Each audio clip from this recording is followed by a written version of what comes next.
And ladies and gentlemen, good evening and welcome to a very special episode of the Smokin Tabacco Show. My name is Matt Tobacco from SmokinTabacco.com. I am not joined by my good friend Mr. Jonathan M. Carney tonight as he is attending other business, but I am here with Smokin Nicole, and we are here with Honest Abe Dababneh from Smoke Inn. Abe, welcome to Smokin Tobacco. It is an honor to have you on with us. How you doing? Good. It's an honor to be on, man. I ain't gonna lie. I got wind of your show.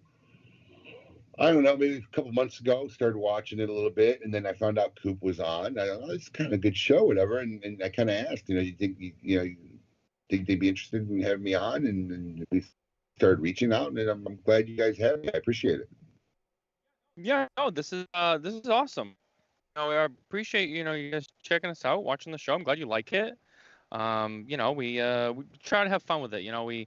We talked about we try to be a very unique experience, very different experience than a lot of other shows. Not that any other shows are bad, just we try to be a little bit different, and we're glad that it's well perceived, I guess.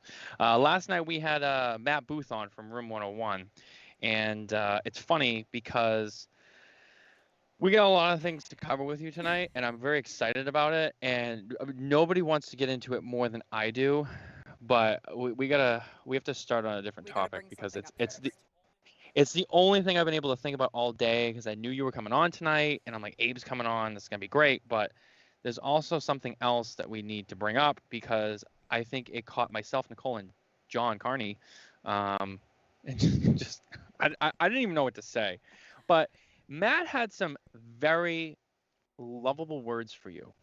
Big delicious, as he described you. He said, "Big delicious, I love you." Nicole, do you have a sound clip of what he said?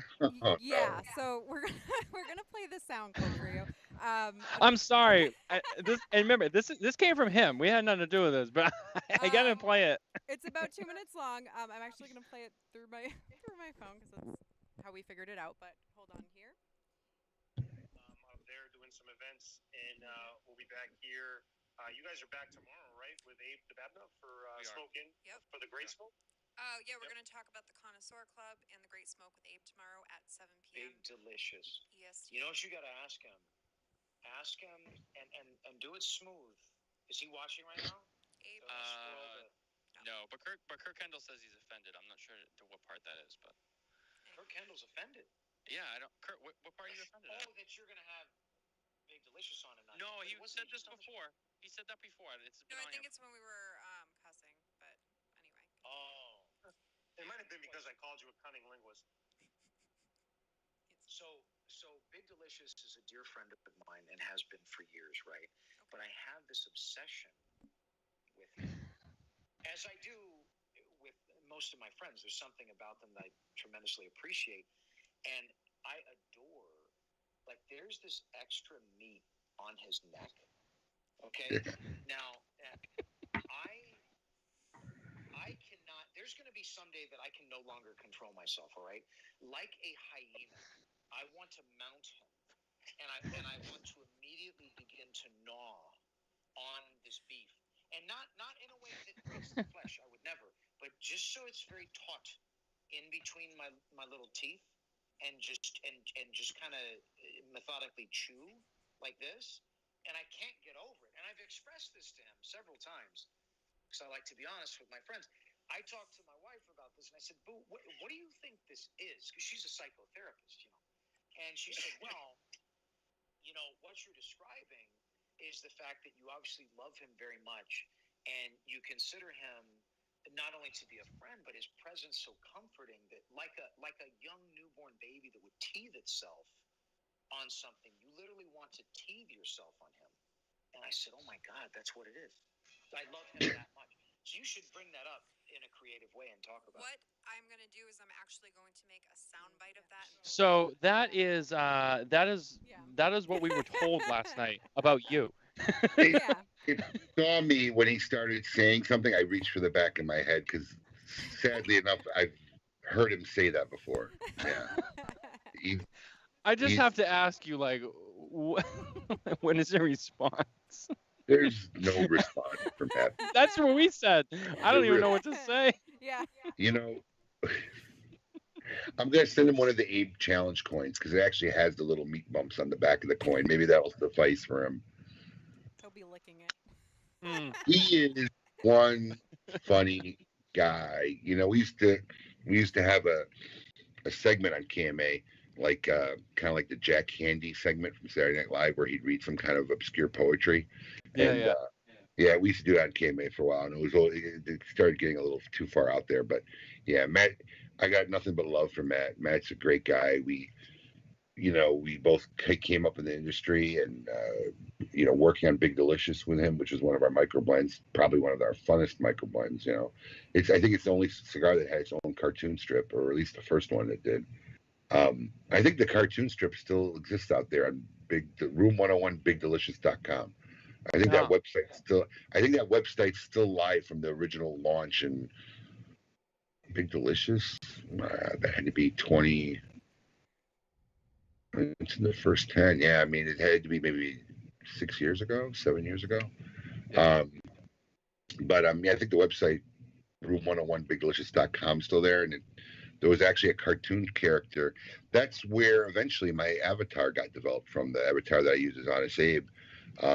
It was art that he had an Australian friend, Peaky, design, and then they took that head image, and one of our guys made it the Honest Abe image that we use today, kind of reworked it. But Matt's a great guy. He's fun, and we're close. We love his family, his son and Nikki. When she's in town, we get together, and it's always fun to listen to Matt, no matter how embarrassing it could be. Yeah, he was definitely, people warned me before he came on. They're like, he's a great guy. You're going to love it. You're going to have a lot of fun. But he will take over the show. Yeah. Like, you will lose control. And I was like, okay, all right. And I think I got 5 minutes. I was like, yeah, I don't even know where that we're going. But we're going. It's hard to control a show with Matt Boots. But then sometimes you just let it go. You let it go the way it goes, and it ends up being a great show. It was a great time. But yeah, no, I had to bring that up because it was like the highlight of the show. Message has been shared, Matt. He knows now. We told him. But hey, let's get down to business, I guess.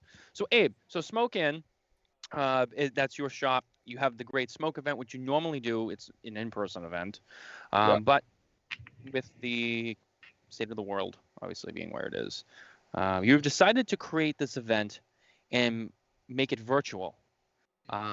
Where folks will purchase a ticket, they will get a package in the mail with a whole bunch of cool stuff, which I know you'll get into. But then it's also a lot of virtual video and interaction with some pretty cool people who are hosting. And it sounds like a Super Bowl Sunday of cigar stuff. So you were talking a little bit before the show just how much work and effort has gone into this. So tell us a little bit about how this came to be.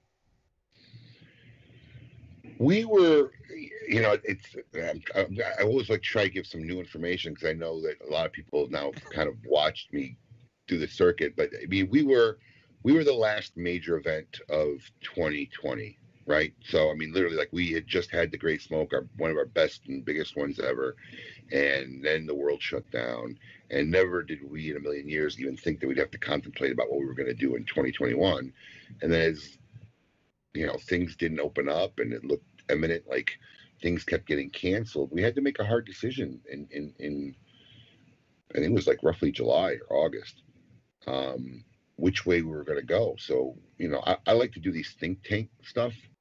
Whenever we come up with an idea or have to have something, I bring like 4 or 5 of my team in, and we just start bouncing ideas off the wall because we're in a position where, look, we've been doing this for 15 years. And do we just want to cancel and let it silently go out into the sunset? And I watched a couple other virtual events that were done. And for me, it wasn't a virtual event. It was just a selling off of a package, and then they got on a Zoom call, like what we're doing now. And that, for me, that wasn't a virtual event. So I really told my team, like, look, that's not going to be an option for us. So what can we do? Making a package. And we made a package purposely over the top. Typically, when people fly into the Great Smoke, they buy an airline ticket, they get a hotel stay, they fly down here. They come up to an event, they get a commemorative bag. It's got some trinkets in it, and typically not much, a lot of paraphernalia. And then they get a coupon book, and they go around getting 40 cigars. If you want a hat, or a commemorative shirt, if you're a general admission ticket holder or whatever, or any of that kind of stuff, it's stuff they all got to buy on top of their ticket price. So we just kind of went over the top and just threw everything in a box, and basically, just added the shipping price to what our general admission was. But now you're getting like the official hat, the official shirt. You're getting maybe a commemorative shot glass. we were talking about before the show. This shot glass here is supposed to be in the packaging, but we may have a delivery problem, so that's another logistical issue. We were supposed to have them 2 weeks ago, so they're still not here. But we went and just put everything in there that you would have gotten and then some. So we figured for people who normally hear about the Great Smoke, who, the $150 general admission price isn't that bad, but by the time you pay for airline tickets and hotel for 3 or 4 nights and come down here, it's a big to-do. So we thought, look, this might be a good way to reach a lot of people, but then how do we do it? We can make an epic box. That's easy. We call the manufacturers, we make some swag items, we pack it up, we ship it out. But then what? Because one of the reasons why our event was so successful and has grown from a local few hundred people to now thousands of people coming across the country, across the world, is we've always been experience driven. It's kind of been my company motto. I tell people we don't sell cigars for a living. We sell experiences, because nobody's walked out of our shop and say, that was the best Romeo I've ever had. No, it's the same Romeo he had that he bought, down the street last week. It's experiences, whether it's your Cigar of the Month Club, whether it's a Connoisseur Club, whether it's how we treat them when we walk through the door. So we've always attacked the Great Smoke is how do we make this such an experience-based event that every time somebody goes home, they don't stop talking about it for months, and they come back next year with 2 or 3 of their friends. And that's how it's grown. How do you do that virtually? No idea. So we were in here literally for hours coming up with bad idea after bad idea. And I think I jokingly said at one point, wouldn't it be cool if we do like a Jerry Lewis style telethon? And the sad part about that is only one person in the room was old enough to have a clue of what I was talking about. So my 20 and 30-year-olds don't have a clue what a Jerry Lewis telethon is. So that's the Jerry's Kids thing, right? Yeah, you do a big telethon every year, all day thing. Like your parents would make you watch it all day, and then you go out and play with your friends, and you come back and it's still on. It's like, holy cow! But we all kind of experienced it growing up, at least my generation. So I just thought, why don't we just do a telethon, like a Tonight Show, like not like Zoom, like cameras. And we started laughing about it. And literally when I said it, and this is how some of the best ideas happen, I was kind of just kidding. It was like more like, wouldn't it be cool if I could dunk a basketball? Yeah, it'd be great. And it's never going to happen. And it just so happened coincidentally, because you never know who knows who, one of my operations guys that was in the room, his best friend is a big production company out of Atlanta. They've done the Golden Globes, Kings of Comedy, Soul Train. And I'm like, dude, they're not going to mess with doing this. Like, dude, I know this guy for 30 years. If I ask him, I think they'll do it. We called him. Not only would the guy said he'd do it, he was excited about doing it. He's like, that's all I'm doing now. He's doing some special podcast for Steve Harvey from his house and all these things during COVID. So he's like, yeah, we can make this happen. And then, I was like, all right, well, what's this going to cost? And then you start going through the logistics and making the set. And as we kept talking about it, it became more and more possible. So then you just make the decision, all right, we're going to do it. And then you piece it all together. And we're still piecing stuff. It's a struggle every time you do something first. That's why the first time you do something, you got to kill it. Because I can't even market everything right, because we're still developing ideas and stuff as we go along. Right. I mean, it's still being developed today. We're thinking of things we're going to change and do during the show. So it's one of those things you got to get one under your belt. And anytime you do something that's never been done before, so like, I want people to understand is we're not doing a Zoom-like event like we're, the three of us are talking now. This is going to be, our intention is you're watching the Tonight Show. This is what it's going to look like at home viewers. There's 3 stages. There's 4 or 5 cameramen. And there's a whole outline. There's teleprompters. I mean, this is like, I've gone into the television production business. I mean, it's literally. So, and we tried to find as many components to make it as interactive. A lot of them didn't pan out, but we do have this cool liquor thing that we're going to do. And I think it's all ironed out now, where we're going to get people around the country to all make the same cocktail at the very same time and give away bottles of booze to the guys who post the best picture. So we want there to be interactivity, and hopefully by next week, late next week, because we've always wanted to have a syllabus itinerary, because we know this is 8 hours. You're going to have those hardcore people that are just going to watch it 8 hours. They're going to camp out. They're doing watch parties. Yeah. And then some people are going to have, they got to go pick up their daughter, what if camp, come back or whatever. They got to do stuff, pick up their kids. So we're going to have basically an approximate itinerary of what's going to happen at what time. Hopefully be up on the site next week. We'll send out emails to everybody who bought tickets, so that if you definitely don't want to miss the Carlito segment or the Steve Saka segment or the Pete Johnson segment or the liquor demonstrations or any of that stuff, you'll kind of have just an idea of where everything's going to happen throughout the, I'll say 7.5 an hour to 8 hour day. Okay. Yeah, that's quite the what's the word? It's quite the mountain. Maybe that's not the word I was looking for. But that's a mountain. Endeavor's been my term. I mean, this is one hell of an endeavor. It really is. But we've done our look. The first Great Smoke was an endeavor. I had no staff. I pulled it off. It was like me and 2 people, and we ran my business.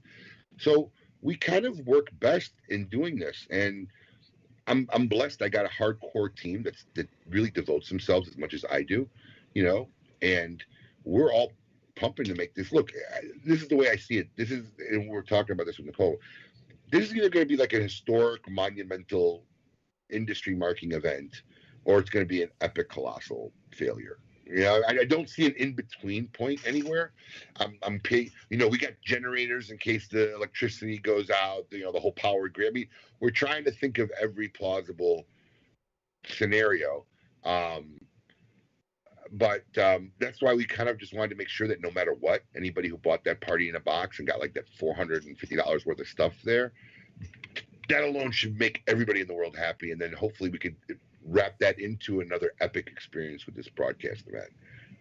That's my dream, that we pull that off. Now, just to dig in a little bit here, I know there are going to be some special deals for purchasing cigars that day. Is there like a private link that people who have purchased tickets will be able to go to? And then also, is there a chat feature or anything for people watching to be able to? Well, as far as I know right now, the broadcast is going to get pushed through most likely. That's a good question. I think we're going to push it through the Great Smoke Facebook feed and the Great Smoke YouTube channel. Okay. So there'll be the 2 chats there that people can interact and discuss. Yep. We thought about doing a live Zoom with certain people. We're going to have some simulcast people coming in from around the country that we're going to simulcast. People who've won the Feed the Party promotion, and we want to see what their watch parties are going to be like, and some industry people. But we were afraid because, look, this is all a bandwidth issue, so we're trying to keep the bandwidth right so the broadcast quality comes out good. But right now, I think we're going to push it through the YouTube channel. So the way it's going to work is, look, every year when you come down to the Great Smoke, you get your bag and your stuff. So we're trying to, especially those people who come every year, this is what benefits you get by coming down. So every year at the Great Smoke, any of the participating manufacturers that are involved that day, we offer their brand at 25% off of our retail price. So it's a substantial discount for them for the day. And then most of the manufacturers, on top of us doing that, will double down and offer some stupid great swag. So all those deals will be available to anybody who has a ticket holder. So you go either to if you log into your Smokin account where the ticket was purchased, there's a Great Smoke tab, and there'll be a link there that'll take you directly to a Great Smoke store where these deals will be available if you bought a ticket. And any of the limited edition manufacturer product that's being made will only be available to those tickets. So if you don't have a ticket and you try to buy any of that limited edition stuff, it'll literally tell you you don't have a ticket for this event. Sorry, you can't buy it. So it does know. Oh yeah. I mean, look, it's already half mapped out. We're still tweaking it and working it out, but prior to the event, email will go out with listen. We write great directions. Nobody ever reads it, so I'm sure I'll probably get 8,000 PMs saying, "Oh, I didn't know how to get on." But we'll send an email out to anybody who's a ticket holder that'll have really good instructions on how to do it. It's really not that complicated. If you just log into your account and you click in through there, it'll take you right to the Great Smoke store. but it'll know whether you're a ticket holder because your ticket exists in the database from the Smokin site. So, and then it'll be limit 1 LE per manufacturer per ticket holder. So, if you get on and you bought a ticket to the event, you could buy one of Carlito's. You could buy, and those products will go live during the broadcast that they're on. So during Carlito's 15 or 20 minutes that he's on, at some point during, we're going to talk about what he made, probably show it, and then we're going to turn it on live, and then it's first come, first serve if you're a ticket holder. Carlito made only, I think, 100 of his boxes. We're going to talk about one of the other ones whenever you guys are ready. I'm going to let you guys scoop it out. One of the other LEs, and we're going to slowly start releasing some of the LEs that were made. And I got to tell you, we made this decision, I think, like I said, it was last August, July or August. And when we started reaching out to somebody, it's not like we gave these people a whole hell of a lot of time in the world, right? And to see what some of these manufacturers have really gone to the lengths to make something unique and cool for this event is really very touching. I'm very honored. I feel very blessed to the effort that some of these guys really did to just not slap something together and make something nice. And, I'm not even just talking packaging wise. I mean, the one we're going to talk about today, you'll see, the packaging is extremely basic. It's cool. It fits them. But like, we smoked a cigar. I have an open pack next to me. I'm going to light one up after you talk about it. But he made an amazing cigar. So it was very nice that after all these years of being in this industry, that I developed that kind of relationship where they just put as much care into doing something for us for this event. Because, a lot of manufacturers, we're in South Florida, so we always have the benefit of getting a lot of principals. Most guys don't have to fly out. It's an hour drive. They're at our event. And they've always told me over the years, we're one of their favorite events to participate in. Because, like I said, it's very experience driven. So it was very nice for them to really come through and support this event and participate in this event when we really don't know how it's going to fare. We don't know how it's going to translate, whether it'll be as effective for these manufacturers as a physical event that we have every year, or how this will go. But, it's like nobody wants to, everybody's trying to keep things as normal as possible. It's nice. Yeah. I mean, it's funny you brought up the limited edition stuff. I know the Carlito one, the Fuente family, has made something for you. The one that you were referring to that we're going to get into next, I think Nicole has it ready. And that's going to be from Steve Saka, from Dunbarton Tobacco and Trust. Here's a guy who's already has, like, he's always working on projects. So for me to throw another thing on his plate, like, there it is. There you go. Yep, so hold on here. Let me get this set up for people watching. Oh, hold on. I don't know if it's actually going to work. Oh, no. It's not in the... Hold on. What happens if you hit play? Well, it's not taking it into the feed on Facebook. So you can see that. So we might just have to talk about it, if that's okay. Well, I have pictures. Oh, I have product. Okay. I have product. Right. So we'll just do that. All right. So the big reveal. Matthew, do you want to? Yeah. Sorry, I'm still seeing. I'll take Black screen. My screen's a little messed up. I'm sorry. There we go. There we go. There we go. I didn't know what was going on. Sorry. Yeah. So you had a bundle from Dunbarton Tobacco and Trust, the Liga de Muestra. Yeah, the virtual background is fighting. Yeah. There we go. For the great smoke. That is awesome. I just want everybody to know. So we asked them if they could at least make us 100 units or whatever they're going to make. Steve was nice; he made 200. Wow. And I want everybody to know this is not printed writing. He literally wrote this, hand wrote it on 200 bundles. No way. No. Yeah, this is. I got another one. That's a lot. I got another one right here. Two different writing. Now the stamp is the Hoya de Nicaragua stamp where they were made, and it was rolled by the quality control. But he literally wrote Liga de Muestra, DD&T EX38, Alabrados para the Great Smoke, and he wrote that in his own handwriting on 200 bundles. So very simplistic packaging, but it's so Steve Saka, right? And then I got the picture of this cigar, and if it doesn't come out, I'm going to turn the virtual background off. But this wrapper, Wow, look at Yeah. that. I don't know if it translates well You can, on the yeah, camera. if you put your Yeah. hand Yeah, no, behind you it can see it. too. Sometimes. Oh, No, That no. actually made it uh, worse. something. Well, Yeah. there we go. Wow. So Look at this that. is, I'm going to venture to say it's 5 3/4 by, 42 maybe. Um, this is, it looks beautiful, but we actually lit this. I wasn't going to smoke them. Like I don't plan on smoking any of these limited editions unless for whatever reason they don't sell out. We have them, then I'll try them, right? And that's kind of always been my thing.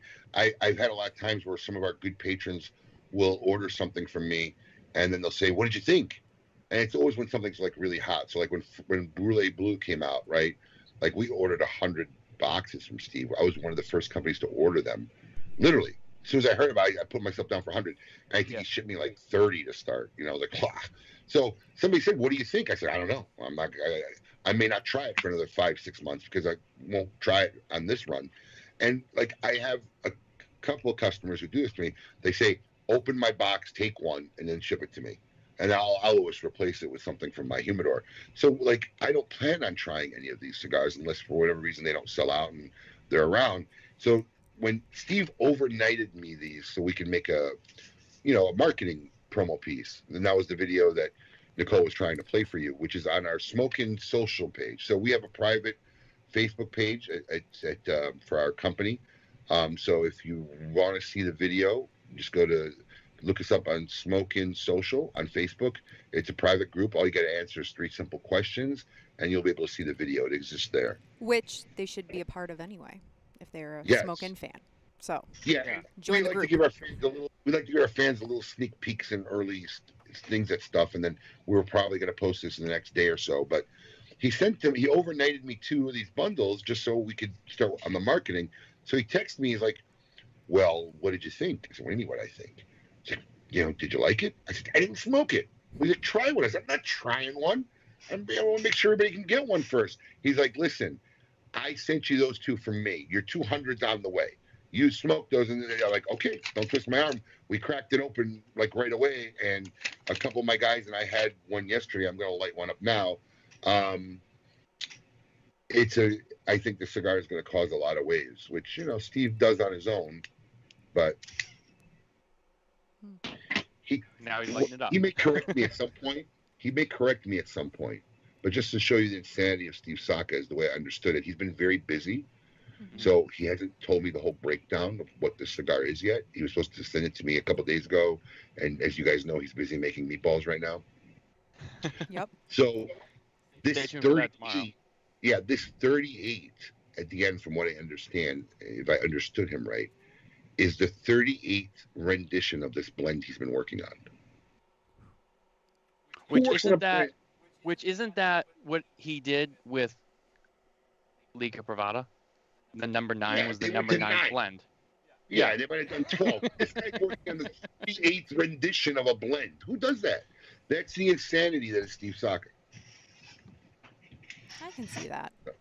I can He's see the that. type of guy. I mean, Steve, I'll give it to him. He works hard. He's passionate about this. And someone like him, I would not be surprised if he went through 38 different blends before he got it right. But he cares about what he puts out, which is important. And obviously he wants to give you something good. He wants to make sure that this event, which I'm sure he knows you've put so much into, even what you've told us now on the show and what you've told us before, is a huge deal. So it's like, if he's going to put something in there, he's going to do his part too to add to that experience. Like you said, it's all about the experience. It always is. And Steve knows that. He focuses on that. Steve is a guy who really thinks about every end consumer when he's making a cigar. Like, he won't take even a normal standard like shortcut to cut any process that he feels like. He's the only guy who makes absurd swag. He'll spend 10 times more on a piece of swag because that's the way he wants it. But the people that enjoy his cigars appreciate it. They know that where he goes. And I think that's why he's built such a huge fan base in a really relatively short amount of time. Yeah, he has a really great cult following, and he's very good with social media. Not everyone's really good with social media, especially right now. I think people are kind of learning it for the first time because they have to. But Steve's been doing this before the pandemic. He's very active on Facebook. He personally will go on and interact with people online. This is something that we've talked about with Carney before on the show. I mean, before all this happened, this was a very face-to-face business. It was a very in-person, experience-driven business. And now it's been, okay, we have to do this remotely. We have to do this virtually. And it's actually pretty impressive the way that the cigar industry itself has adapted to these times and been able to do things like this. I mean, he has his own thing that he's doing where, he has his cooking show project that he's incorporated with La Flor Dominicana to do virtual events at smoke shops, selling LFD, while also doing a cooking event online where people can buy stuff and cook. So that's something that he's done. You've been able to take what's been a iconic in-person event, huge event, and you've been able to orchestrate this, even though I know you're still working on it, and it's the first run through. We hope to orchestrate it. Yeah, but you've been able to, okay, we're going to do this. You've committed to it. You've put in the time. You spent the money. You've gone to these manufacturers like Steve Saka, like the Fuente family, and all the others, and you've gotten them to jump on board. And like you said, in a short amount of time, okay, sure, let me put something together. And they've done some impressive stuff, like Steve with this. We just talk about the blend he made for you and all this, the handwritten packaging. That's some dedication. I know that you've mentioned what Carlito has made for you is very impressive, and it was really cool. And you were like, wow, this is amazing for especially like you said, a short amount of time that you gave them to like put something together.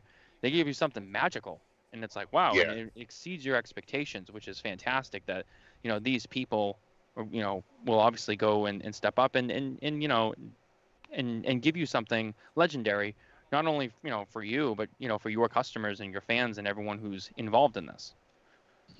Well, it's a real small industry, and I think when you're in it for over 2 decades, outside the friendships you build, and I've been very fortunate to make a lot of amazing friendships, in and out of the industry.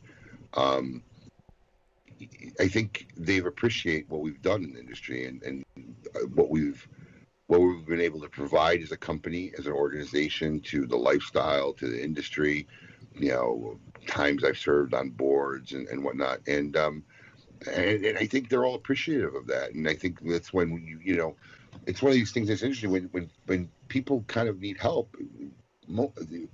It's a very giving industry. I mean, unless you're a real jerk, most people are happy to help and work with it. So to see these guys do this stuff is, like I said, really touching. I feel honored, and I just hope that we make it worthy of their efforts. And like I said, look, I really believe that this thing comes off half as good as I see it mentally in my head, because that's all I do now is seeing how this show works out every hour in my head and walking through how it's going to work. If it's half as good as I'm envisioning it, I think this is something that people are going to be talking about for a long time. Well, exactly. And I've heard you on the circuit on other shows talking about some of the other events that you've done through Smokin as well. I had caught you on Coop Show talking about, some things prior. And I just think the best phrase that embodies you is go big or go home. So like you were going to take it to the nth degree. And I think all these people who are willing to help know that you're going to make this great event and they're going to help you to like do it justice. We give it everything we got. Exactly. And we don't corners. And thank God we land on our feet most of the time. As crazy as things we think of, we end up landing on our feet. But it's kind of nice to have that track record, because then when you go to these guys and you say you're doing this virtual event and you start explaining to them, I'm pretty confident half the manufacturers still have no idea what we're doing. I just think they said, yeah, okay, we're on board. And, just because of our track record, I really believe I asked half of them, do you know what we're doing? They're like, well, yeah, you're doing some virtual thing on Zoom. That's exactly what they would say. I'll bet money on it. So to have that kind of track record where they have that much confidence in what we're doing is a testimonial and something I'm proud of. And not even just that, the consumer base, right? We have guys who come every year. I mean, I've seen it. You know, we've made the commemorative lanyards, even though there's no lanyards. But one of the reasons why we did it is every year there are multiple people who come who have their Great Smoke lanyard from every year. They're wearing all 14 of them around their neck, right? So I couldn't imagine having one without it, even though it's not necessary because you're not walking into an event place in and out where you need a lanyard. But we even made them, you know. So these are the lanyards that are going to go out to everybody who has collected them over the years, or if this is your first one, you're going to get your first lanyard. So it belongs in the collection, and right. you know, someday when you can return to the in-person event, they'll be wearing them at the event, and they'll be like, "Oh, remember when we went online and we had the virtual? I got this one too. This is it. It belongs there." So But yeah, no, the I other think thing it's a good call. is that it's going to change the game for future Great Smokes, because now you have everyone across the country who can participate who might not have been able to travel to you. That's the nice look. That's the nice thing about this, right? Yeah. We are is more. There are a lot of people who, you know, look, coming to an event like ours, and believe me, it's gotten to the point where I believe over 50% come from out of state now, right? It's expensive. And it's February in South Florida, so airline is not the cheapest possible, hotel is not the cheapest possible. So we're hoping that a lot of people take advantage of this opportunity to kind of take it, because the box alone is mind blowing, and it's always been worth it. And right? do you mind just going through it too, just for people who haven't bought a ticket or know about it, if you know, generally? Yeah, so basically, what you're going to get in the box is, and what you normally happen when you come to Great Smoke is you get a commemorative bag, and in the commemorative bag you get this coupon book, and then you'd walk to 40 different manufacturers, and this is just the cigar part. There's concerts, there's interaction, there's food, there's beverage tastings, but just in the cigar part, you'd go and you'd meet every manufacturer, 40 45 different companies. You'd hand them a coupon book, and they would give you a cigar. So at the end of this process, you'd have this nice commemorative duffel bag with 40 cigars.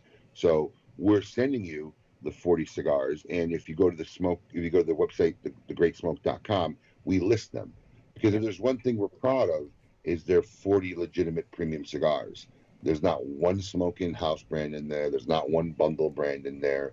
I mean, I think we tallied it up, and I think the math is somewhere like around $360 or $380. That's just the retail value of the cigars, right?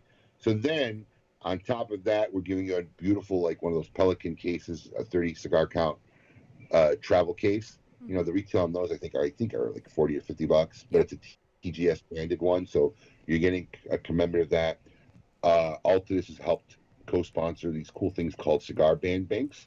I don't know if they're these kind of like cylinder things where you could just drop your cigar bands in like a coin, like a piggy bank, and you can either mount them on the wall or put them on your shelf.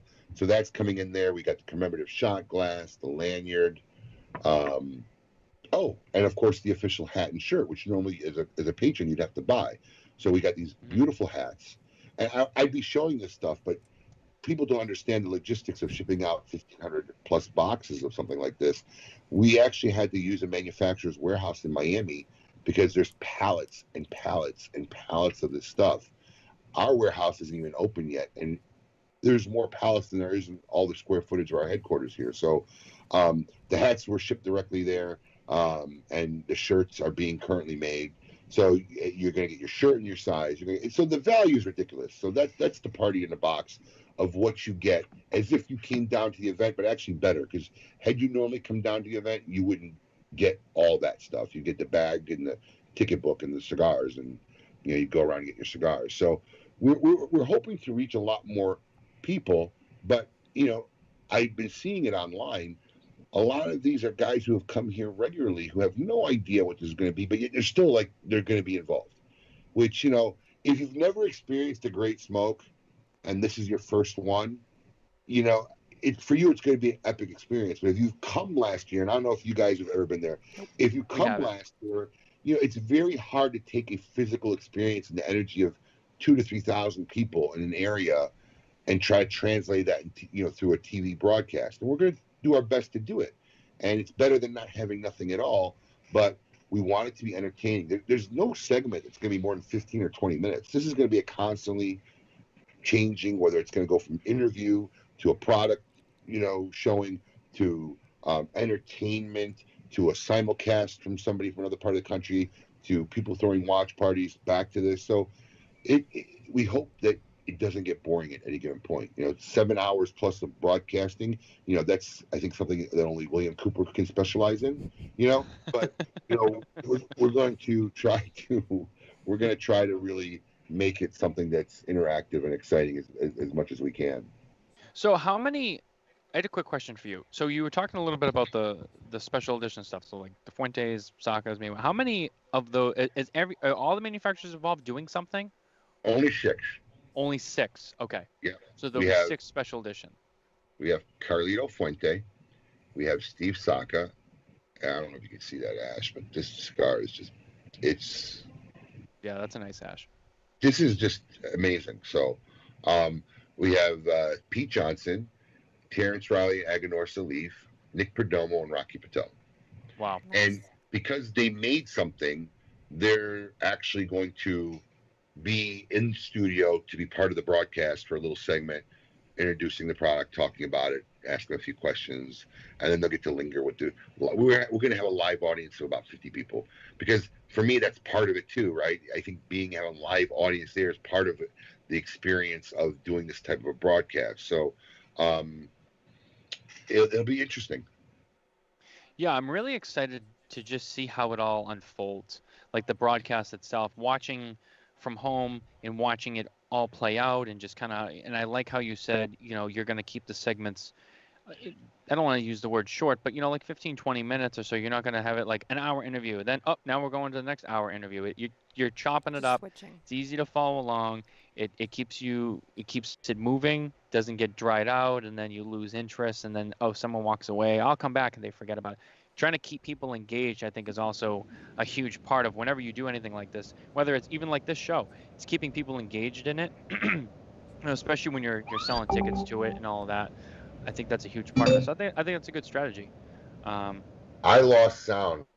Well, can you hear me? Yeah, I can hear you. I got you back, so I'm sorry. That's okay. My just blew up with a bunch of static. I had to turn it off, and I was waiting for it to come back on. I wasn't sure if I was going to get sound back, but I got you back now. Perfect. So I'm sorry, Matthew. You were in the middle of saying something, and I couldn't hear a word. I apologize. That's okay. That's okay. I was just saying, but yeah, no, it's nice how you're keeping those segments short to keep people engaged. That way you don't have people who lose interest in it. Maybe they step away. I'll come back in a few minutes. I'm kind of sick of this. Then they forget about it. It's keeping people engaged. And anytime you do something like that, whether it's what you're trying to do or even like this show or any of the other shows that are online, it's keeping people engaged for the whole thing, or at least the majority of it. Especially considering it's free to watch our show, but they're paying to go to your event. They're paying. I want to be clear about this because I don't want to be confusing, right? We're broadcasting this event out to anybody who wants to watch it. Oh, okay. Yeah, look, we're putting way too much money. Look, here's the thing, because you talked about it changing forever, Nicole. Yeah, I don't think it's going to change to this level forever, because I kid you not, and a lot of people bullshit when they say stuff like this. I don't think this event will be profitable. I just, and I don't worry about that. I didn't worry about that the first few years we did the Great Smoke. In fact, I can tell you now, historically, the first 2 years we definitely weren't profitable. I think we broke even year 3, and then it grew, because if I'm worrying about being profitable now, then I don't make an epic experience. Right. And making an epic experience is the first priority. And then we go back to our normal thing, hopefully next year, and that's fine. And we were able to continue the tradition and excitement of what we did. So I don't know. And people, like, oh, you're going to sell a lot of stuff. They have no idea what a production like this is going to run. And plus, they don't realize, as a company, for the effort that we put in, we had thousands of people from out of state that were here for Thursday, Friday, Saturday, Sunday, all hanging out in multiple shops of ours. Or that business is gone. It's not going to happen. So, right. I don't know what the final numbers are. I'm just honest in saying that I'm not that concerned about being profitable this year. If we break even, that's a huge win for me. It's just about really going to the extreme of trying to put this on. So even if it's super successful, I kind of doubt it's something we would ever do again unless it showed any kind of signs of potential profitably. Like we knew after we did the first Great Smoke, even though we didn't make money that year, a lot of it's also experience, right? You don't know how to save money because everything's a first. But we knew the potential was there for this to actually end up being profitable, and not only profitable, but profitable to a point where we donate a lot of money to the Kids Cancer Foundation every year, you know, through the regular event. So, you know, this will be interesting to see, but we we just want to make sure that it goes off well. So all this effort and money that we're putting into it, I just don't want a couple thousand people to be able to watch it. You know, Yeah. I want kind of the world to watch what we're doing. And then, you know, watching is one thing, but to take it, look, first off, if you don't buy a ticket, you don't get one hell of a package because that package is over the top. And I Yeah. know when they start landing and people start unboxing them and doing videos of them, people are going to be like, why didn't I get this if they didn't get it, you know? So the package alone, but like I said, these awesome things and these swag deals that the manufacturers are giving us, and stuff like that Carlito made and that Steve made, and stuff that Pete's going to offer, um, that's only going to be available if you bought a ticket. So that's the perk of getting the ticket. But to put this kind of effort and my team on this kind of strain and this is what I really in my heart believe will be an historic event. I just don't want to limit it to a couple thousand people who bought tickets. You know, I kind of want the world to see what's going on, and then they should. You know, Absolutely. the people who bought tickets, without a doubt, are getting a major benefit that the rest of the people don't. They get this epic pack, and they have the opportunity to get some epic deals and epic products. So that's how we rolled it out in our brains. I there's another thing. So I wanted to touch on something else while we have you on the show. Is as awesome as the Great Smoke is, you have something else that is actually out there now. You We have the wanted to talk Connoisseur about Club. it. Actually, I So want to talk to you about it because Nicole sent me a message today. I don't know if you guys have gone through any of the process yet, but Yep. this is an example of what we do. This is not selling cigars. There's no cigars really to sell. This is about creating a unique experience that most people don't put themselves through. Most people yeah, don't go through this kind of experience. So this is our Connoisseur Club that we just launched. This was the first month, January, Yep. which anybody who was in our Whereby chat, you know, one of the things during COVID was, look, I was home all day. And when you're home all day, it was easy to go out at night and be on Whereby with people from all over the country for all hours of the night because I saw my kids all day, my wife, they're all sick of me. Now I work back to work. I don't get home till 8 o'clock, and I got to give them their time. So it's hard for me to still be involved in the Whereby chat room, but it's still there. But this is an idea that I publicly talked about when I thought about it during COVID, um, about doing this kind of project, and I still think people don't understand it. I think it's going to be a big hit as it evolves because we're already coming up with ways to improve it. But this is a completely experience-driven program. So let's talk about it for a minute. I've been doing little Instagram lives where I've been talking about it. I smoked 2 and 3. But tell us very briefly, in general, what it is for Okay, people who so don't know. it's a spin-off of our Cigar of the Month Club. So, and you know, some people think I'm arrogant for saying it the way I say it, but it's just because what I believe. My company changed the game of Cigar of the Month clubs. We've been in business a long time. We've never had one. I've never seen positive stuff talked about one. If you go back prior to 2 years ago, no one was raving how awesome a Cigar of the Month club is, right? Because there was nothing exciting about it. And most of it's like because Cigar of the Month clubs was really a vehicle that helped control inventory for businesses, right? They would wean down a certain product. Okay, we'll throw that in this month's Cigar of the Month club. It wasn't about really making an experience. And I won't say everybody did that, but that was the majority of why somebody had a Cigar of the Month club. So I remember reading posts because I got very heavily involved personally in social media at the end of 2018 and throughout 2019, and I remember seeing these posts about these people saying, "I'm done with this club. I'm done with this club." So I said, "Well, why don't we make a real experience club?" So a couple things that were important to me is I don't like subscription services because I don't like to discontinue them. It always seems to be a headache and a pain. So I wanted to make sure that we had something that was easy to sign up for. And if, for whatever reason, if you wanted to quit forever or you were just going out of town for a few months, you had the control at your fingertips to stop it And we made a system that worked that way. You literally log into your account, like on your iPhone, you switch the tab from green to red, and your subscription stops. If you come back on, you turn it back on. So my thing was, I wanted to pick out 5 cigars because I get asked all the time, what should I do? And I walk people through, why don't I just do this for people around the country? I want to pick out 5 cigars that I think people should try based on whatever reason, whether it be something new, something really boutique under the radar, something that, and this is my favorite because doing this 25 years, this happens to me all the time. I revisit a cigar I haven't had in 10 years. Like literally, because you just keep evolving and you don't smoke the stuff that you smoked 10 years ago, even if it's still around. And I tried again. I'm like, why don't I smoke this more often? So that's kind of what I did. And we don't use anything from our inventory.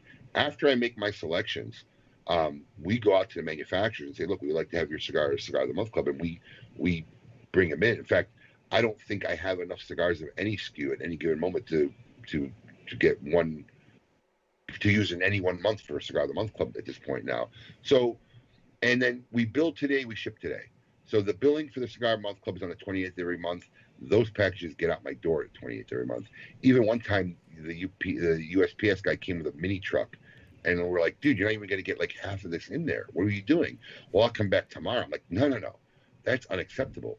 We loaded 6 cars. Me and 5 of my employees got in our cars. We threw them in our cars. I was driving my car with garbage bags in my passenger side all the way to the back of my truck. And we put this up on Facebook too, which got the eye of the United States Postal Service. And we had a manager come in the following week saying you should never be driving.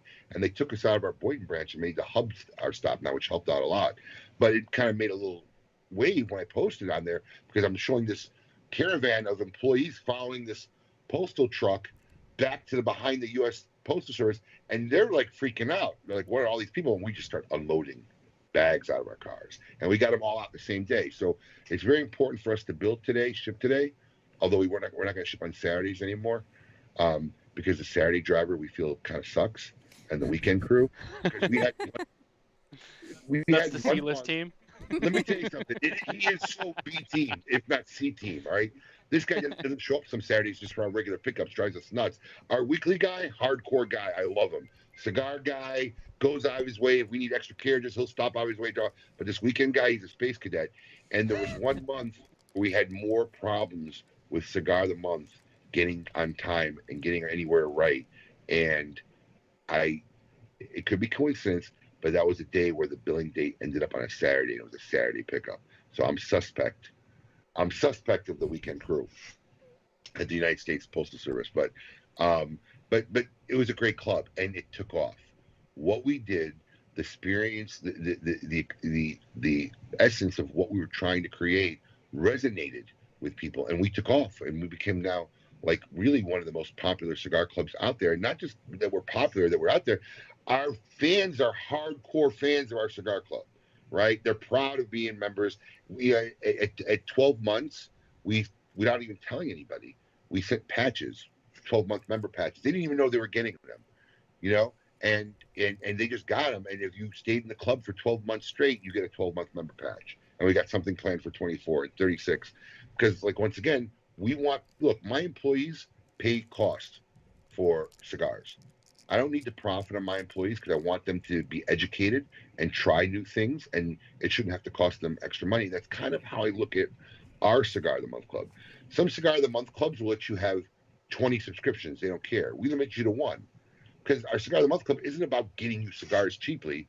It's about you not having to pay top price to be able to experiment and try things you may have not bought, and you may find things you like. So it resonated well, and it took off. Then I started getting asked all the other questions. Well, can't you do, because our Cigar of the Month Club is only $29.95 delivered, right? And the average price in any given month, I'll say, ranges between $52, $53 to $65. So for $30, you get this delivered to your door. All name brands, no house brands. This is stuff whether you buy it from us or not. You could go down to your local tobacconist and find it on his shelves. So they start saying, well, can you do a premium one? And people don't understand the logistics of something like that. How many, if I wanted to start an ultra premium club, and believe me, we've had Davidoff, Julius Caesar, Padron, Anniversario, Sin Compromise. We've had $70, $20, $25 cigars in our Cigar of the Month clubs, right? But how do you make a premium one? How many luxury premium brands are there? At 8 months, I'd be running out of stuff to send, and I'd be sending you different sizes of the same cigar because it's not out there. The way we do our Cigar of the Month Club, there's new brands coming out every month. My pool of stuff to experiment with and send people is never ending. So I can't do a premium brand. Then people, because everybody always has their idea on how to run your business or what's a good idea for your business, right? So, well, can't you do something like Rare and Limited? There is no rare. A Rare and Limited and a subscription service are the two completely contradictory terms, right? I have a rare and limited room that we've had since we've opened up the store. I have to hunt things down, or I have to, and luckily I always think ahead. I have stuff boxed by year of limited edition releases that eventually, after time, when I know there's nowhere to be found out there, we break them out and we put them in our rare and vintage room, right? Because I know they're gone. So there's no thousands of rare and limited. So how do I accommodate these people that are looking for something more than just a Cigar of the Month Club? Well, the only way I can make something special is to have it made. So I started reaching out to all these manufacturers, telling them my idea. And once again, knock on wood, because of my reputation, I know half of them that had no idea what this Connoisseur Club is, right? Like, hey, what do you want? You want us to make it 500? Yeah, we'll make you 500-600 cigars, no problem. So then I got to explain. I said, no, listen, I need to explain it to you. It has to be unique, right? You have to roll it for this group, and they're going to rate this. So I want them to have that knowledge that, you can't just throw something together. So I really tried to only work with people that I know would have appreciated this process. Now, there's no guarantee, because I told people this Connoisseur Club, this is not a smoking micro blend where I work with a manufacturer and we work on a blend. No, we commissioned people. We said, look, we're going to pay you X number of dollars per stick. And believe me, it wasn't a cheap price, right? Because we all wanted them to work on the same level. So it's pretty much almost like a normal wholesale price of a cigar. They don't have to make packaging, they don't have to make bands, so there's some cost efficiency there. But we're going to pay everybody X number of dollars if you want to be in this club, in this program, and make us the best stick you can.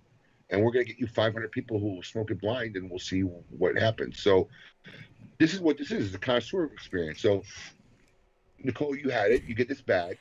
Now, these cigars, people know now, will come labeled with an official Connoisseur Club band in the future. Oh, okay. And they'll be numbered bands. So, because right now we're just labeling them when we launch this. So I just lit up number 5, actually. So each cigar is made by a different manufacturer for every month. So 5 manufacturers were involved this month. Nobody knows what it is or who they made it. And I think this is a cool way if people just want to really see if they can actually learn about regions. Because I'm going to tell you, I'm not one of these guys that's super palate. Like, I don't have a super palate, right? But I can certainly tell you there's 3 or 4 manufacturers that their cigars, no matter which line it is, has a distinct taste that I'm able to pick out. Steve is one of these guys for me. I seem to have always has a distinct flavor profile that 90% of the time I can recognize. So you get these cigars and you're supposed to smoke them and take notes and you write about it, right? You keep your notations down. There's QR code there for every cigar. And on the 14th of February, that code goes live. So you scan. I'm sorry to interrupt, but the 14th of February, did you do that on purpose? So that... No. It's the day before the next. It's the day before the next billing day of when the next months go out. But now everyone has an excuse to kind of check out their cigars on the 14th. So, on the 14th of every month, those QR codes will go live, and you take the data, you enter it in on some of the things, because what we're going to do is we're going to make a library. We're going to make a library of every Connoisseur Club cigar ever made by us for a manufacturer. We're going to take the cumulative ratings of the whole group, and it'll historically stand there, which is another transparency and accountability factor for these manufacturers.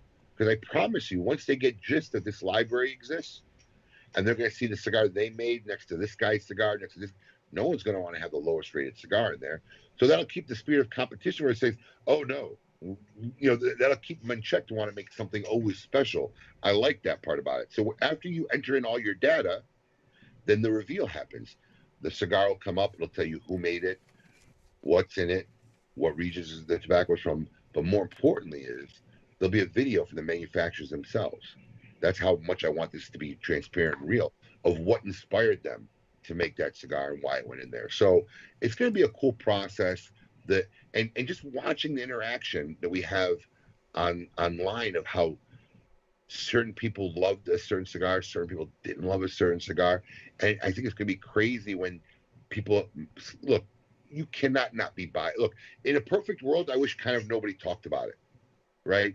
Because if you talk about it after you've smoked it and kind of determined your belief on something, then it's kind of a little bit fair. But if Nicole or Matt, you guys haven't smoked cigar for, but now you've read 100 people who said, "Oh, this was amazing," you're already biased. You're already somewhat biased because now you're going in there with some piece of knowledge of, oh, this cigar was liked by a lot of people. But see, I disagree because I've already read ones that people have liked, and there's some that I didn't quite agree with. So, but it's not 100%. Yeah. It's not 100%, but there's always some subliminal bias. Look, if there's a cigar manufacturer that you love and you're a hardcore fan on, and you see him at an event and he says, "Hey, try this. It's a blend I'm working on." You're already biased. I see it all the day. It happens all the time.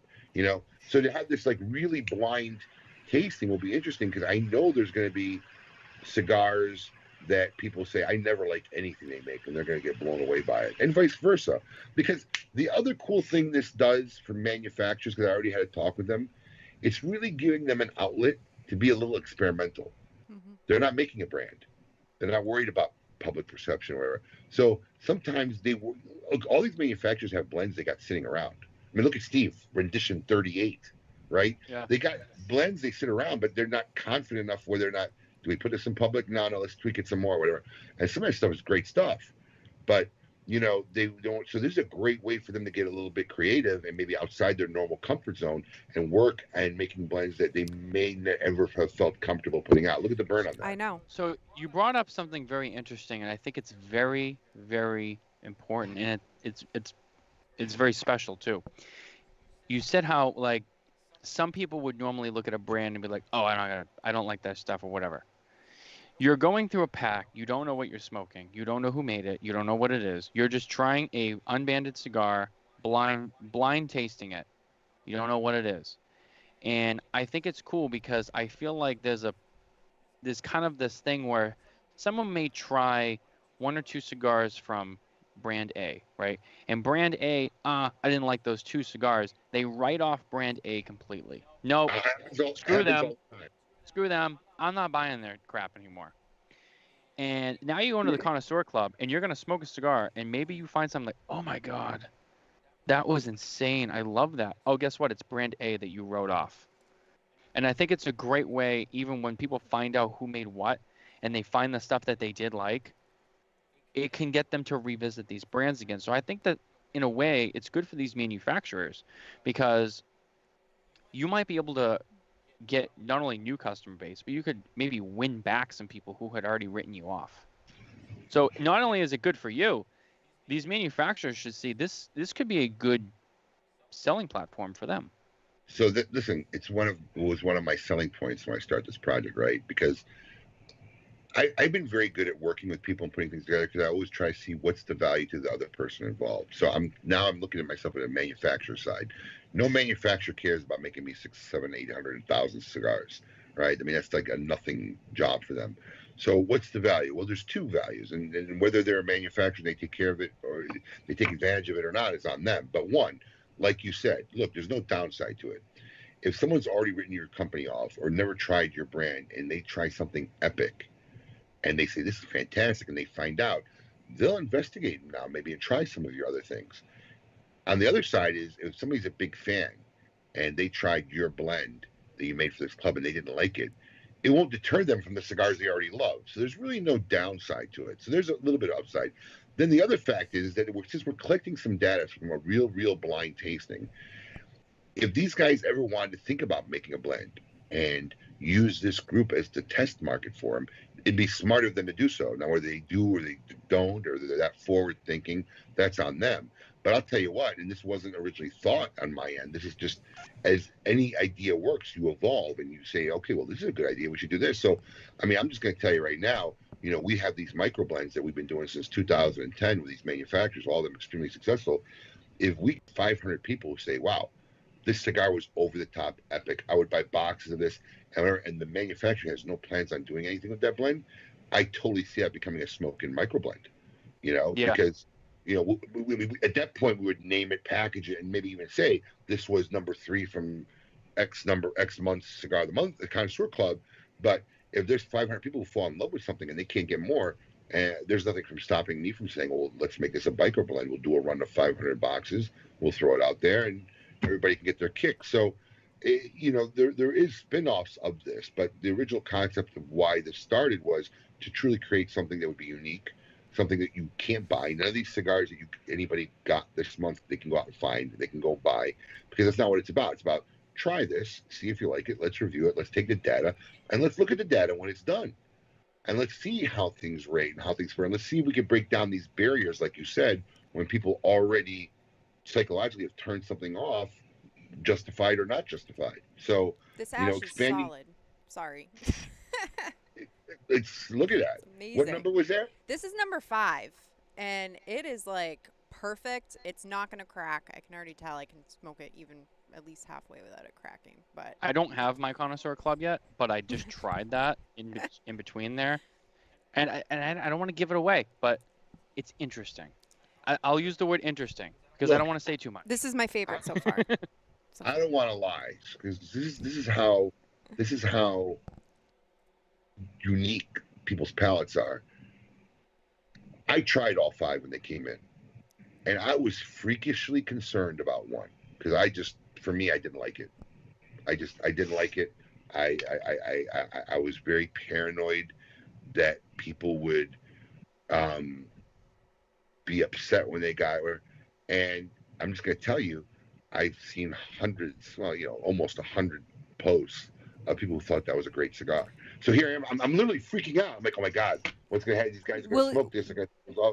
Will you share what number it is? No. No, because I don't want to disrespect the manufacturer who participated in it. But it freaked me out. I mean, we were like, and I had one of my coworkers try it. He kind of said, and I'm like, oh my God. So we were like literally just watching, looking for posts on people who, and I ain't gonna lie, there were some people who said, oh, this is not my thing, but nothing like to us, and there was just as many posts who people thought it was fantastic. So that's how subjective the extremity. I don't think people realize the extremity of subjectiveness, real flavor and palate discernment is amongst the people who enjoy this hobby, this passion that we have. So I'm really kind of excited to watch how the data unfolds over the next 2 to 3 or 4 months on these cigars and how they rate, and to look at this spectrums of not just the composite score, but what was the overall high and the overall low, and what was the mean, and just to see how big of a spread it is. Because that says something too, when you have from a low score to a high score that averages here. But now when you have somebody who has an average here, but all the scores are in this range, that's for me, that's a winner. That's more of a winner, right? That's more of a blend that just really hit it more on the spot instead of having this wide spectrum. They both can have the same average composite score, but if the range from the high to low is so wide, to me, it's not. I feel like the biggest thing for this though is you have a great concept of this club, and I think that the biggest thing will be when people go into this and they try these cigars, they have to understand the concept. It's like you said, it's not just another cigar of the month club. This is very unique. This is very different. You're trying an unknown, unbanded cigar. You can't go into it just being like, oh, I didn't like number 3. So like this whole thing sucks. Like, it's not about that. It's about you are trying stuff that's new and different that you don't know what it is. And it's not just about like writing it off. It's there. You have to go into it. I guess what I'm trying to say is you have to go into this knowing you're going to find stuff you like. You're going to find stuff you don't like. But and it's going to be new every month. But that's part of the game. You know what I'm saying? Developing your palate. It's more to make you think. It's not just like, oh, okay, I got this month. There's a Fuente, there's a Rocky, there's a Room 101, and there's an LFD in here. Oh, these are cool. I've had that one before. No, everything in here it's going to be new every time, and it's going to make you think. To really appreciate the flavor of something, and people don't realize this, you have to have a good understanding of what you don't like about something. Mm-hmm. Does that make sense? Did I make sense? Does. Did I Yeah. right? to really appreciate whether it's food, whether it's wine, to the nuances of what you like, you got to have a good understanding of what you don't like. And this is kind of what this process is. I never intended or ever thought that every month is going to be these 5 grand slams, right? Because that's definitely not how it is when you're doing this blind. Now, Mm-hmm. if I wanted to sit down and write a story and make a thing about each thing, whatever, yeah, I could probably steer people into thinking there's 5 great cigars, right? But that's not what we're doing here. You know nothing about the cigars, so you know definitely people are not going to, I mean, it's without a doubt, people are going to like some, people aren't going to like some. And what's nice about this club, the way it is, and I think a lot of people got intimidated by this, but it's one of those things that you could deep dive into it as much as you want to deep dive into it. So if you want to be part of just a simple experience and try 5 unique cigars every month, because that's what these are. These are 5 legitimate, unique cigars that didn't exist anywhere in the universe prior to for this club. So if you want to be part of that process, and look, you want to give each one an overall score of construction, because I think in the letter we tell you what to particularly look for that we'll ask you about construction, appearance, burn, overall score. And you could do that and still have a fun experience and finding out who the manufacturer is. But I've already seen some people's notes. These guys went hardcore. They went not just in flavors and tones and notes, but trying to guess what regions, what kind of strain of tobacco is used. And that's your personal preference. So you could take it as hardcore as you want, or you can keep it as casual and fun as you want. And I think that's a good thing about the program. And I think it comes out and the first and second reveals happen and people start really talking about it after the fact. I think people will start getting a gist of it and say, you know what, maybe this is something I want to try. And like I said, we only anticipated making enough for 500 members. You know, each run was 650 cigars that allowed us extra cigars for any damages, cracks, lost packages. There's always that. And then anything that was left, we're going to put up for 5 packs on for sale. And if people find something they really like and want to grab an additional 5 pack or 2, they'll get them. There won't be a lot of them until they're all gone because there's nothing else I can do with these cigars. They're unbanded. Nobody knows what it is. So either the membership likes them or we'll be smoking them here at Smokin. So, it'll be interesting to see, but I just like the fact that it could go to different levels. You could really deep dive this and be hardcore, as I've seen some people do it. And you could just be casual and say, look, I want 5 cool, unique cigars that I've never had before and try it and then just give it simple ratings and include yourself in the process. Yeah, no. And for those of you who just actually noticed that, I got just about halfway and the ash fell, but I was doing really good. I just broke an ash on my lap that I very discreetly cleaned up as well. Yeah, we just we just did the For same anyone who thing. might have noticed. But on that note, we are reaching the hour and 50-minute mark, so we are going to have to wrap up. Abe, would you like to say anything else before? Listen, I am deep. Look, we started that. We were talking about our Smokin social Facebook page. We didn't have our own little fan page for the longest time. We just used our main page. Mm-hmm. And I'm just going to tell you, I think I am so blessed and touched by just not how many people have signed up. It's been around for less than a month. I think we're almost at 1,100 plus members now. And the activity and the what I've done, what led me to this shop and beginning in this business is the lifestyle. It's been emulated in this group, and I want to thank everybody who jumped on right away after we opened the Facebook group. It's Smokin Social on Facebook, and to everybody out there who's believed in us and trusted us in our supporting this great smoke event. Look, we have other retailers who are throwing watch parties in their shop. Jay Davis of Blue Smoke with Dallas, I think he's got 18 customers who bought tickets to this event, and they're doing a watch party at his store all day. So to get that kind of support from the industry is really amazing. I feel blessed that I've made the friends and the connections I have. So if anything we've said interests you and you don't have a ticket to the Great Smoke, go to thegreatsmoke.com. All the information's there. You can still order your party in a box. It'll get there well before the broadcast time of the show. And if you anything I've said piqued your interest and you didn't know me before this show and you want to learn more about my company and what we do, visit us at Smokin Social on Facebook. I think that's really well said. Yeah, for a lot of people, if you don't know, Smokin, great place. We've bought from you before. We haven't been down there yet, but we will. We're coming down. We have a lot of places we want to hit. Now, you should put in your calendar February of 2022 when we hopefully do the Great Smoke live again. You guys got to come down. You guys, if you make it down here, you'll be my guests. So come down to the Great Smoke 2022. Our theme that was planned for this year, which is not going to happen, will be a Hawaiian luau. So it should be it should be a pretty epic year in 2022.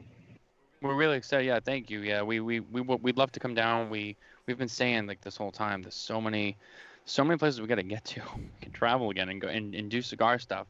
And we love it. So we would be there. I also wanted to ask you really quick, the packages, you may have brought it up before, maybe I missed it. When can people expect to get the Great Smoke package? Okay, so we're doing a test run next week.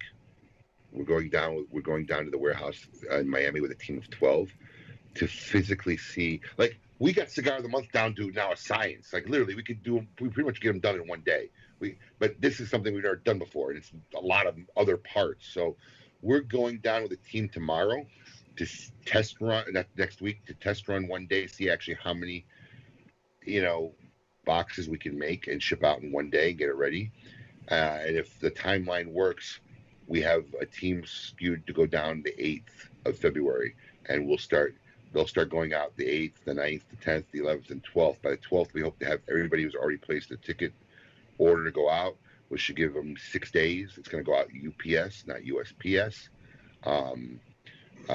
The fine folks at Gurkha and Sindicato Cigars were awesome enough to let us use their warehouse to put this together. It'll be shipping under their account because they have a UPS account. I'm a little paranoid about sending this to USPS. So it's going to go out UPS, regular UPS, and we're just going to pay them for the shipping that we use.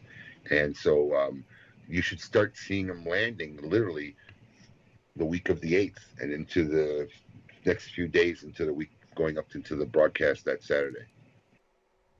Awesome. Yeah, we're excited. We can't wait to get it. It's going to be we will post something where we unbox it. We'll put it online. We'll share with everyone. You guys, for those who didn't buy it, we'll share it with you guys. We'll show you the experience of opening that up and how exciting it can be. We'll film it. Why not? We'll film it. We'll put it up on the channel. We'll put it on our YouTube channel, and we'll share it so everyone can see the magic and all the hard work too that Abe has put into this. And is there a cutoff date for people buying tickets for the event? Well, here's the thing. If you want to have the box before the broadcast, because look, we committed to X number of boxes. I made X number of shot glasses, X number of hats. I got X number of cigars from each of the manufacturers. So if you want the box to get there, to be guaranteed to get there before the broadcast, you really should place your order before the 8th. Because after the 8th, we won't even be around here. There'll be a skeleton crew doing the shipping here. We'll all be in Miami working on this around the clock. So, I mean, can we get the orders, eventually get to it? Yeah, but if you want to be safe and make sure you get it before it, I would order it definitely before the 10th at least, worst case scenario. And you'll definitely probably get unless it gets lost in shipping, but there'll be plenty of time for it to arrive well before the event. But if we have these boxes available, we're just going to keep selling them even through the event. I imagine there are going to be, if they're still available, I imagine there's going to be people that day watching the broadcast and saying, wow, why didn't I get this? And they're going to see one LE product and says, oh, I can't buy this. But then they could buy the box that day and be able to buy an LE product, and it'll just ship together. The box and the party in the box and whatever they buy will go. So, unless we run out, it'll be available until they're gone. So, I mean, right. That's. But just in case you do, everyone watching, if you haven't, FOMO, buy it now because you're going to miss out. You're going to miss out. And listen, I really appreciate you guys having me on my show. I mean, I imagine most people watching know this, but, we have a show we've been doing for over 10 years, KMA Talk Radio, every Saturday morning, 10 o'clock. I'm going to have Paul get in touch with you. I'd like for you guys to come on our show. So at least maybe some of our fans who haven't heard of your show, you can come on for a little bit, talk about your show, and we'll introduce you to some of our fans over at KMA Talk Radio. Oh, yeah, we'd love to be on KMA. That'd be awesome. Yeah, we appreciate that. That would be awesome. That'd be a great time. I'll have Paul get a hold of you. Now, he's the best we can afford, so he takes a little while to get to you. Don't be offended, but he will. No worries. Yeah, no worries. We look forward to that. That'll be great. With that, though, we got to wrap up. One last announcement. Next week, on our regular scheduled time slot, Wednesday night, 7 p.m. Eastern, we have the great Michael Herklotz coming on with us, formerly of Nat Sherman International, but now of Ferry Otego. And we'll talk all about that. We'll talk about the end of Nat Sherman. We'll talk about the new life for Michael and what is to come. So that's going to be a great show. Don't miss that. But until then, stay smoky, Wait, guys. And one more. Sorry, I'm gonna interrupt. One more sorry, announcement. one more thing. One more. Tomorrow, so it is not an official show, but we will be at the Meatball event, which is another virtual event hosted by the Cigar Authority. We are going to be doing some behind-the-scenes Facebook Live videos. So you have to buy a ticket to their broadcast. However, we will be tasting Steve Saka's meatballs, as well as some other people. And we will be doing these little lives behind the scenes. So if you guys are watching along with that or want to tune in and kind of see some of the behind the scenes action, we will be doing mini lives between 6 and 9 p.m. tomorrow. Yeah. So, and now you can close it up. Sorry. I completely forgot about that. No, it's gonna be a wild night. And Steve, and just so since you bring it up, so for those who are friends with Steve on Facebook or follow him or whatever and have access to his social media, he actually has already posted a video of him making and rolling the meatballs in his kitchen, and he's even got it down to the science of he weighs them so that they're all, I believe it's 45 to 46 grams of meat in every meatball. He wants them to be all identical, and this kind of goes back to all of the detail that he puts in everything he does. So even the meatballs for this event are going to be on par. So yeah, go and check that out, especially if you're a Saka fan. And if you don't know Saka or you don't know Dunbarton Tobacco, check it out. And you should. Buy the cigars, try them, but check out the meatball event and check out our coverage of that as well. It's going to be a great time. So yeah, with that, we're going to close up tonight, guys. Good night. Stay smoky. We will see you tomorrow, and we'll see you next week with Michael Herklotz. Take care, guys. Bye.